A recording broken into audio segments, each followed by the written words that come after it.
오늘은 웨스트민스터 대요리문답 20번째 강의가 시작되겠습니다. 73번에서 76번까지인데요.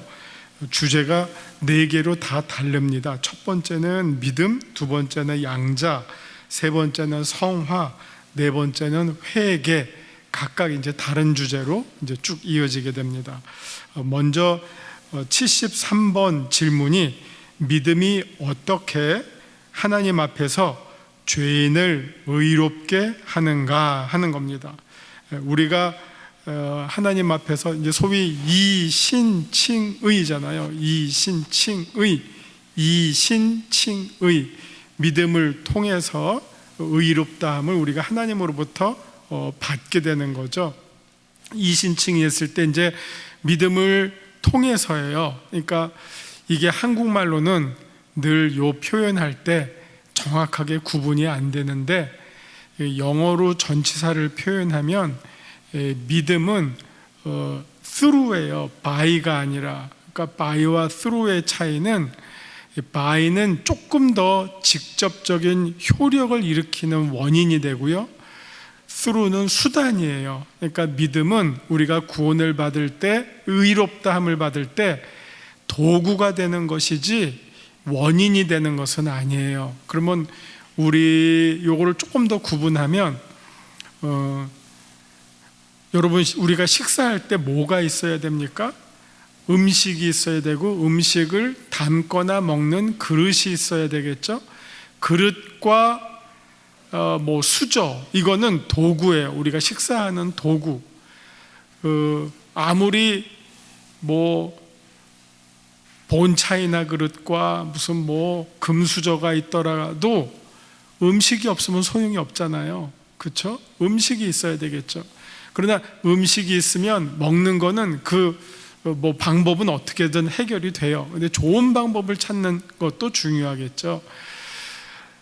이런 것처럼 우리가 의로움을 받을 때 제일 중요한 것은 누가 우리를 의롭게 해줍니까? 하나님이죠. 이걸 또 다른 말로 말하면 은혜라고도 말할 수가 있겠죠. 우리가 하나님의 은혜가 없이는, 이걸 다른 말로 말하면 하나님의 자비하심이 없이는 어느 죄인도 하나님 앞에 의롭다라고 인정받을 수가 없어요. 하나님의 자비하심, 하나님의 은혜, 하나님, 그게 더 중요한 거고요. 그 다음에 이 하나님의 자비하심과 은혜를 나에게 적용하도록 만드는 것이 믿음이에요. 그건 마치 이제 수단이라고 하는 것이죠. 제가 다른 예를 들면, 방송국에서 프로그램을 보내야 되겠죠. 그 다음에 이 보내는 거를 받아들이는 수신기가 있어야 되겠죠. TV.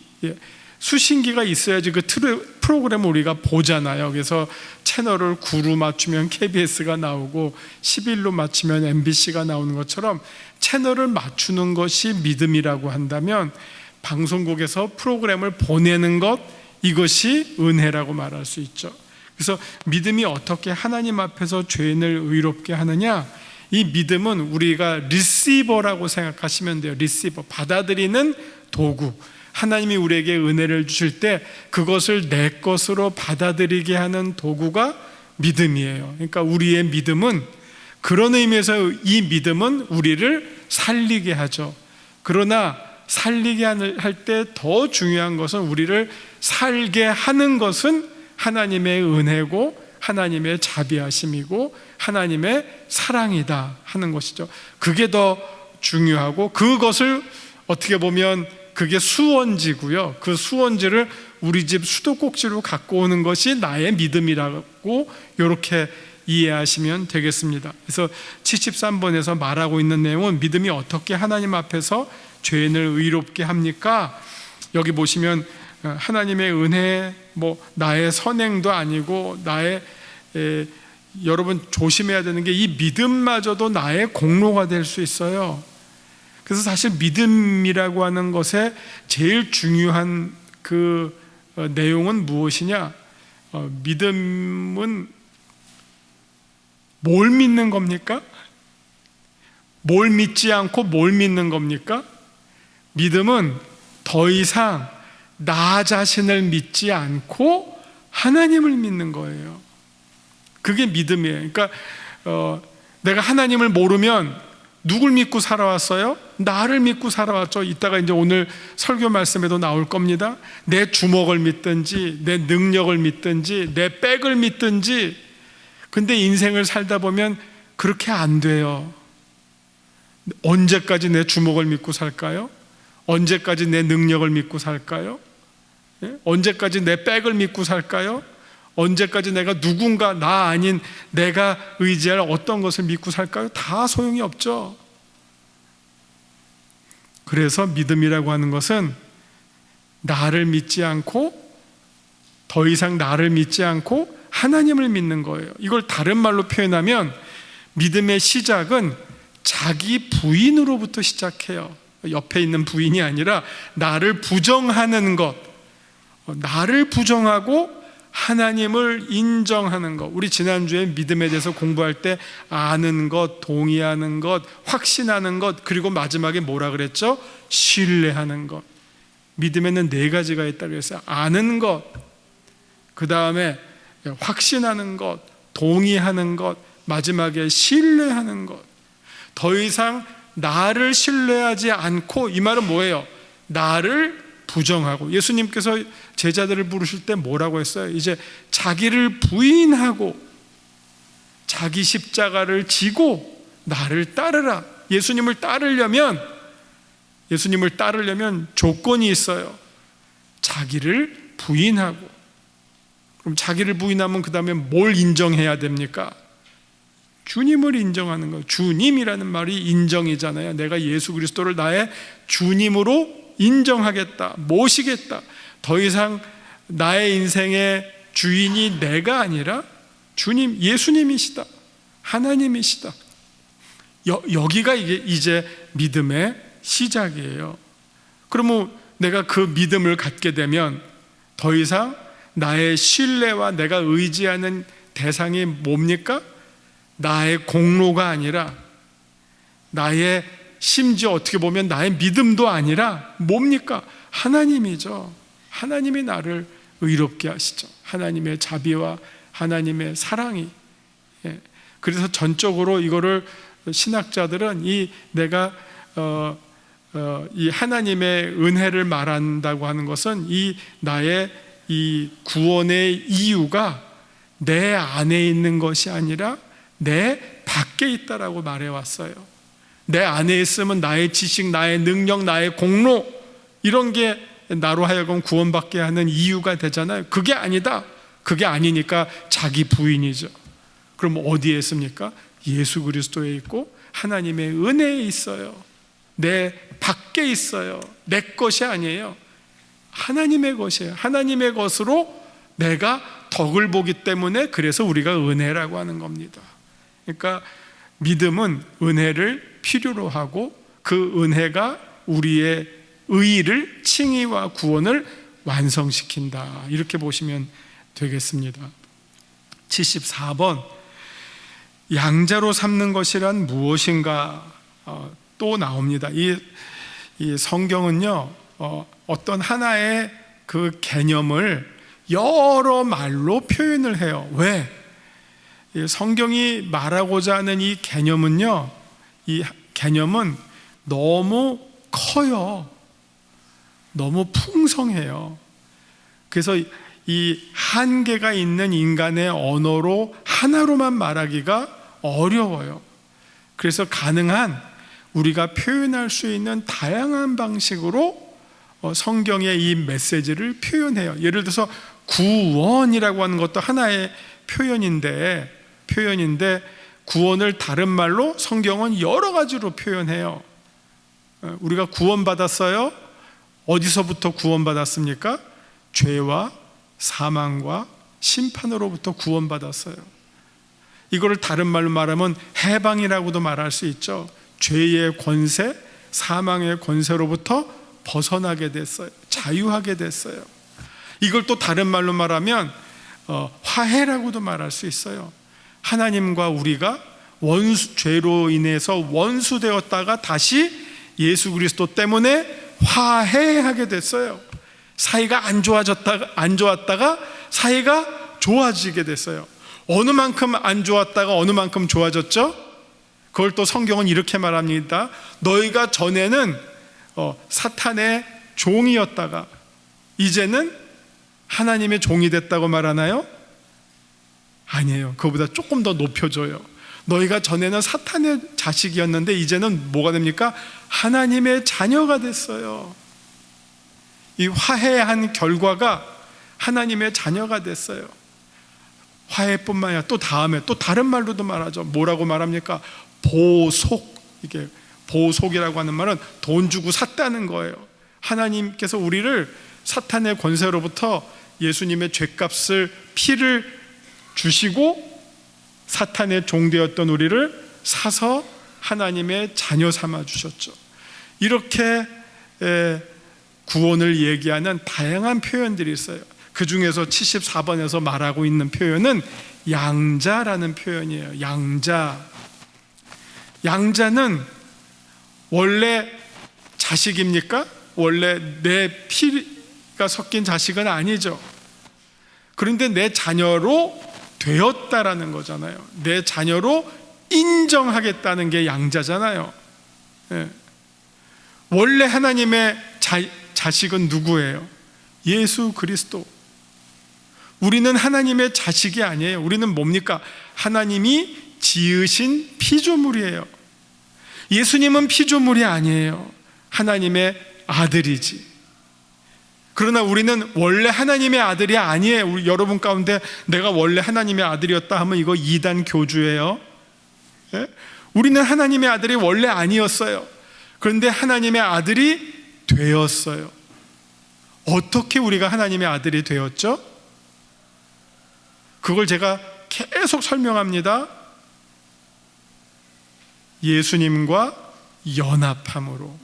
연합이 죽으나 사나 우리 기독교는 우리가 구원받는 모든 설명에는 연합을 빼면 아무것도 아니라 그랬어요. 예수 그리스도와 우리가 연합을 했는데 그 예수님이 누구시죠? 하나님의 아들이에요. 그 아들과 우리가 접붙여졌어요. 그래서 우리도 이제 아들처럼 된 거예요. 이게 연합이에요. 우리가 예수님, 하나님의 독생자이신 예수님과 연합을 함으로, 접붙여짐으로 이제 우리도 하나님의 아들과 같은 신분을 나누게 되었어요. 그래서 그걸 성경은 양자라고 말해요. 한번 볼게요. 성경을 갈라디아서, 여기 인용 나와 있는 갈라디아서 4장 한 5, 6, 7쯤 될 겁니다. 갈라디아서 4장 6, 7절을 볼게요. 5, 6, 7 갈라디아서 4장 5, 6, 7절 보겠습니다. 5절부터 보겠습니다. 율법 아래 있는 자들을, 우리를 속량하시고, 이게 구원에 대한 또 하나의 표현, 속량하시고 우리로 아들의 명분을 얻게 하려 하심이라. 아들의 명분, 원래는 우리 없었어요. 명분은 없던 거에서 주는 거 아니에요. 그 자격을 주는 게 명분을 주는 거 아니에요. 명분을 준다는 거는 원래 없던 것을 있게 하는 거죠. 불가능한 것을 가능하게 하는 것, 누릴 수 없던 것을 누리게 하는 것이 명분을 주는 거죠. 자, 명분을 주었어요. 근데 뭐라고 했느냐? 너희가 아들임으로 하나님이 그 아들의 영을 우리 마음 가운데 보내사 아바 아버지라 부르게 하셨느니라. 예수님께서 우리에게 가르쳐 주신 중요한 결정적인 가르침이 뭐냐? 하나님을 우리로 하여금 아빠, 아버지라 부르게 하셨어요. 주기도문 어떻게 처음에 시작합니까? 하늘에 계신 우리 아버지. 이게 예수님의 대표적인 가르침 몇 개를 꼽으라 그러면 아마 이게 첫째가 된 가르침일 거예요. 하나님을 우리의 아버지로서. 쉽지 않은 말이죠. 예수님은 이것 때문에 유대인들로부터 신성 모독죄로 십자가에 못 박히게 됐어요. 유대인들은 하나님을 감히 아버지라고 못 불러요. 유대인들은 하나님의 백성이지 하나님의 자녀가 아니에요. 백성과 자녀 천지 차이죠. 우리는 다 대한민국의 백성이죠. 국민이죠. 우리가 만약 왕정 시대라고 했을 때 여러분이 그 나라의 백성인 거는 다 맞는데 만약 여기에 누군가가 왕의 자녀가 있다 그러면 어떻게 됩니까? 신분이 엄청나게 격상되는 거 아니에요? 유대인들은 감히 자기들이 선민이라고 생각했지, 선택된 백성이라고 생각했지, 우리가 하나님의 자녀다 꿈도 못 꿨어요. 그런데 우리가 하나님의 자녀다라고 하는 이 놀라운 사실을 전해주신 분이 바로 예수 그리스도예요. 가르쳐 주신 분이. 왜? 내가 하나님의 아들로서 너희가 나와 하나가 되면 너희도 하나님의 자녀가 되는 특권이 주어진다. 그래서 이제 제가 계속 읽습니다. 갈라디아서 4장 6절 7절. 너희가 아들임으로 하나님이 그 아들의 영을 우리 마음 가운데 보내사 아빠 아버지라 부르게 하셨느니라. 그러므로 너희가 이후로는 종이 아니요 아들이니 아들이면 하나님으로 말미암아 유업을 받을 자니라. 이제 아들이면 그 다음에는 종과 아들의 차이가 있어요. 종은 주인의 유산을 못 받아요. 그러나 아들은 주인의 유산을 받아요. 유업은 유산이에요. 그럼 하나님이 우리에게 주시는 유업이 무엇이냐? 천국이에요. 하나님의 나라를 우리들에게 누릴 수 있고 소유할 수 있도록 물려주셔요. 그게 유업이에요. 우리가 아들이 됨으로 이런 특권을 누리게 된다는 거죠. 이거는 감히 예수 그리스도가 아니면 상상할 수 없는 일들이라고 하는 겁니다. 그래서 우리의 구원을 말하는 아주 대표적인 개념이 양자됨이라는 겁니다. 요한일서 3장 1절을 보셔도 너희가 하나님의 자녀라 일컬음을 받게 하셨다. 우리가 이제는 더 이상 종이 아니라 하나님의 자녀라. 그러면 이 자녀로서 우리가 하나님으로부터 유산을 받는 거예요. 그럼 그 유산을 받는다는 것이 무슨 말이냐? 여러분이 천국에 들어갈 여러분의 몫이 주어지게 된다는 거죠. 천국을 누릴 수 있는, 천국을 향유할 수 있는 여러분에게 몫이 주어지게 된다는 거죠. 최고의 특권 아닙니까? 그게 우리가 양자가 됨으로 누리게 되는 하나님으로부터 주어지는 최고의 은혜라고 말씀드릴 수 있겠습니다. 자, 75번입니다. 자, 우리가 예수 그리스도와 연합하게 됨으로 연합하게 하는 그 힘을 무엇이라고 말씀드렸습니까? 믿음이라고 말씀드렸어요. 믿음은 마치 우리로 하여금 예수 그리스도를 향해서 나아가게 하는 에너지와 같다. 예수 그리스도를 바라보면 시큰둥한 게 아니라 그냥 예수 그리스도를 향해서 달려가게 하는 마음, 예수 그리스도와 하나가 되고자 하는 마음, 예수 그리스도를 내 마음에 모시고자 하는 마음, 이게 믿음이에요. 그러니까 예수님을 향해서 내 마음에 아주 긍정적인 엔돌핀이 솟아나오는 것, 엔돌핀을 넘어서 어떻게 보면 더 센 에너지가 도파민이라고 할 수 있나, 이게 그냥 예수님을 향해서 솟아나오게 하는 것이 믿음이에요. 예수님을 그래서 누구든지 그리고 그렇게 만드시는 분이 성령이고요. 성령이 우리 마음에 작동하시면 우리의 마음이 가만히 있지를 못하고 예수님을 향해서 달려가게 만들어요. 예수님과 하나가 되게 하는 그런 마음을 주시는 거죠. 여러분 연애할 때 마음과 똑같아요. 안 보면 보고 싶고, 봐도 뭐 계속 보고 싶고, 같이 있고 싶고, 이게 사랑하는 마음인데 예수님을 향해서 그런 마음을 주게끔 하시는 분이 성령이고, 그 마음이 내 마음 속에서, 내 삶 속에서 일어나는 현상이 믿음이에요. 근데 그 믿음이 주는 특권을 지금 웨스트민스터 대요리 문답은 차례대로 지금 설명하고 있어요. 73번에서는 믿음을 얘기했잖아요. 그럼 믿음이 우리에게 뭘 갖다 준다고 했죠? 칭의를 갖다 준다고 했어요. 73번은. 그리고 74번은 양자됨을 갖다 준다고 했어요. 믿음은 예수님과 연합하고자 하는 힘, 그 힘이 결과로 우리에게 무엇을 갖다 줍니까? 우리도 하나님의 자녀가 되는 특권을 연합을 통해서 누리게 된다. 그게 74번이라면 이제 75번은 뭡니까? 거룩하게 하심. 우리가 예수님과 연합하면 그 다음에 뭘 하게 되느냐? 이걸 우리가 강조를 안 했어요. 연합하게 되면 73번처럼 칭의하게 되는 건 맞아요. 근데 예수님과 연합하게 되면 우리가 꼭 해야 되는 게 있고 자연스럽게 하게 되는 게 있어요. 그게 뭡니까? 예수님을 닮아가는 거예요. 여러분, 여기 거룩하게 하심이라고 했는데 거룩한 삶이 딴 게 아니에요. 거룩한 삶은 무슨 삶입니까? 예수님을 닮아가는 삶이에요. 예수님을 닮는 삶. 그렇기 때문에 요번에 제4차 로잔대회의 표어가 무엇이냐?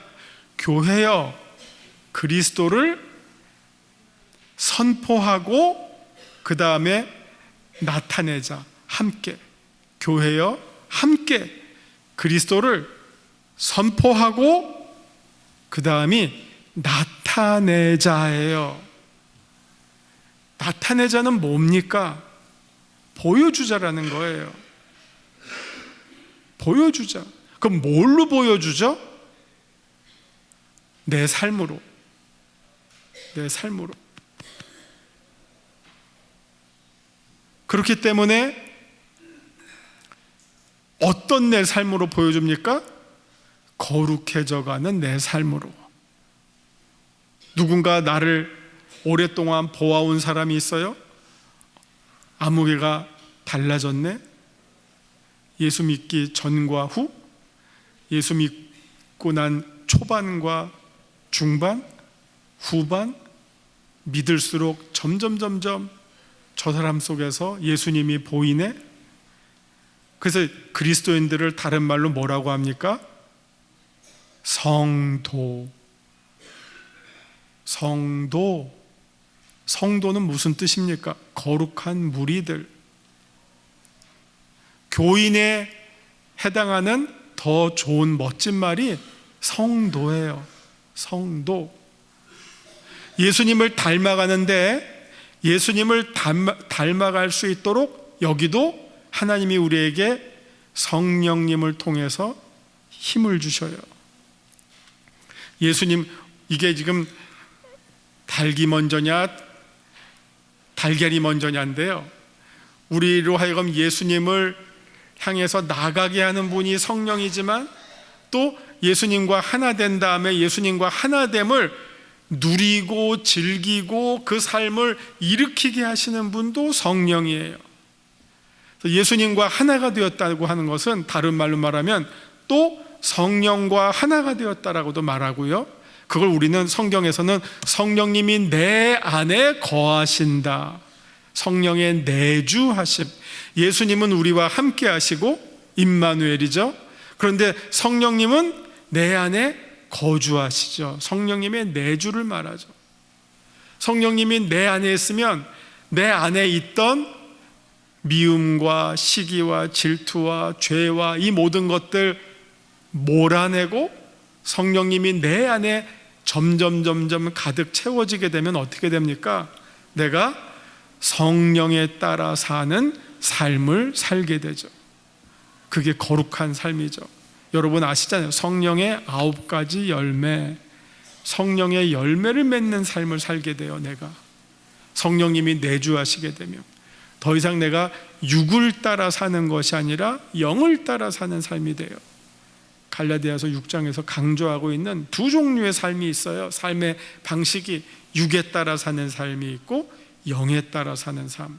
더 이상 술 취하지 않고요, 음탕하지 않고요, 욕심 부리지 않고요, 자기중심적이 아니라 우리로 하여금 자기를 끊임없이 부인하고, 첫째는 하나님을 인정하고 삼위일체 하나님을 인정하고, 둘째는 이웃을 인정하고 공동체를 인정하고 주님의 교회를 먼저 내세우고. 이게 여러분 아실지 모르겠지만 어떤 선교단체 가운데 뭐 CCC 이런 선교단체 가운데, 그런 유의 선교단체 가운데 조이라고 하는 선교단체가 있어요. 조이, JOY예요. 그래서 왜 JOY냐? 이 사람들은 이렇게 얘기해요. Jesus, J, 그 다음에 O는 others, 타자, 다른 사람들, 그리고 Y는 you, Jesus and others and you, 예수님과 이웃과 그 다음에 너다. 이게 우리의 삶의 우선순위가 그렇게 바뀌는 것이 성도의 삶의 모습이고 거룩한 삶을 사는 사람의 진정한 모습이라는 거죠. 근데 우리는 끊임없이 내가 첫 번째 위치하잖아요. 내가 먼저 우선이잖아요. 지구는 나 중심으로 돌잖아요. 그것을 떨쳐버리고 그것을 이겨내는 것이 신앙이고, 그렇게 해주는 힘이 성령의 도우심이고, 그 결과 우리는 점점 그것을 이겨내면 이겨낼수록 거룩한 삶을 살아요. 이 거룩한 삶은요,